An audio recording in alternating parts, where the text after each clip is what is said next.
Now, let's have a chat with someone who's been at the forefront of a very, very long-running saga, and that's Kidsgrove Sports Centre. It's one that we followed quite closely here at BBC Radio Stoke over the last few years, all the way back to 2017, when the original centre was put up for closure. Since then, it's been at the centre of a bit of a council wrangle while the local community has tried to keep it going. Now the revamped centre is being leased to them by the Borough Council in Newcastle. Mark Clues is from the Kidsgrove Sports Centre Community Group and is with us on Sport at 6 this evening. Evening, Mark. Good evening, Phil. Can you hear me now? Yes, I can hear you now. Yes, I'll tell you something. You can never have the kettle on and the desk working at BBC Radio Stoke at the same time.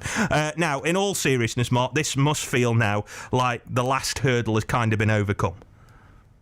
Yeah, obviously we're absolutely delighted to sign the 25-year lease on the Sports Centre, which actually puts the ownership of the Sports Centre back into the hands of the community, which about 50 years ago, we love hearing the stories from people who tell us that they used to raise money to even build the Sports Centre. So to actually be able to sign that last hurdle, that lease, and bring it back into community ownership is a really fantastic achievement for everybody in the community. Now, without getting into all the technical bits and bobs about where the councils were in all of this, was there ever a point where you felt that this might not happen and you would never get to this day?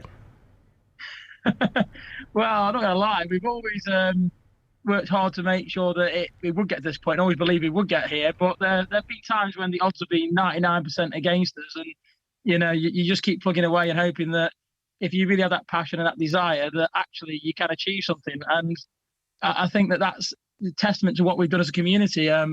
We as trustees obviously have been the figureheads towards that, but without the immense backing of the community and obviously that real importance that the centre has, we wouldn't have convinced so many people in the council, and even funding bodies, for example, to really understand and take the time to learn about the need of the sports centre. So it closed in 2017 in its old form, if you like. It's going to reopen in a new form under the guide, if you like, of yourselves. So what's it going to be like when it'll open, and how is it going to help the people in Kidsgrove? So I suppose the first thing to say is it's going to be a leisure centre. So the main purpose is to provide affordable and accessible leisure to everybody. The difference is that it'll be owned by the charity, which obviously is a community-owned charity, and anybody can become a trustee of effectively. So the users are effectively also the owners of the centre. So every single penny that's spent in the leisure centre will go back into the leisure centre. Whereas obviously with the council one, for example, it tends to go into paying for other services. So that's a big fundamental difference. What will it be like? Well, it's going to be taking the whole character of that 1970s building that many people love and have found iconic, but inside it's being completely stripped back, and it's going to be fully refurbished, providing opportunities and facilities for everybody to engage in. So, for example, the swimming pool is being retained but being fully refurbished. I think people will be amazed at what it's going to look like.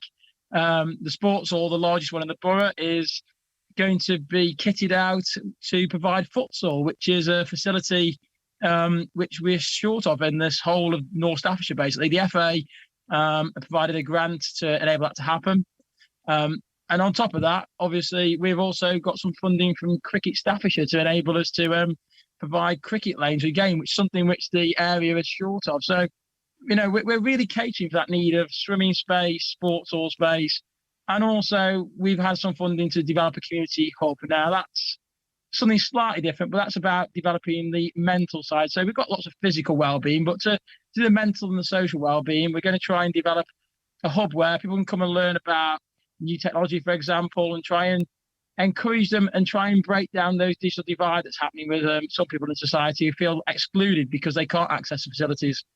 So I suppose we talked about hurdles, and not literal ones in this case, but when the last thing surely must be now you've got this in your own hands, it must be getting the doors open and getting people back inside. So what's your time scale? When's all that going to happen? That's a really good point, Phil. And obviously, I think as trustees, we've seen everything ramp up massively. I think everybody's probably seen lots of announcements with followers recently, and there's going to be more coming. Obviously, getting a centre manager in place will be the next job. So we're not going to run the centre. We're going to recruit hopefully an expert as a centre manager. So that'll be the first post to do. Then obviously we've got the rest of the staff.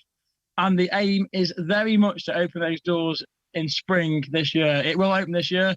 we're saying spring at the moment. We're not getting tied down to an exact date because with it still being a construction site, it only takes one little bit of slippage and all of a sudden any date we set may be pushed back anywhere. So that's why we're just playing it a little bit cautious at the moment. But in the very near future, those doors will be open and it will be fantastic to see so many people enjoying those facilities far and wide.